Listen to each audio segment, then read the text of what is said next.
ఎండాకాలం వస్తే నా బతుకు యుద్ధమే అధ్యక్ష. ఆ యుద్ధాలు, ఆ పోరాటాలు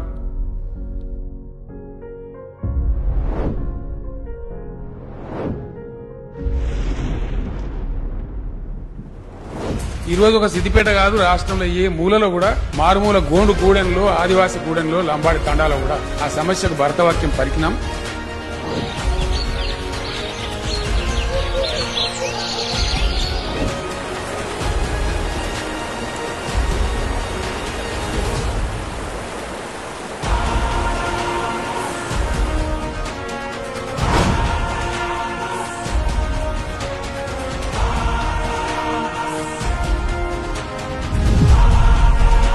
ఏముండే తెలంగాణకు నీళ్లు రావాలి, పచ్చని పంటలు పండాలి, ప్రజలు బతకాలి.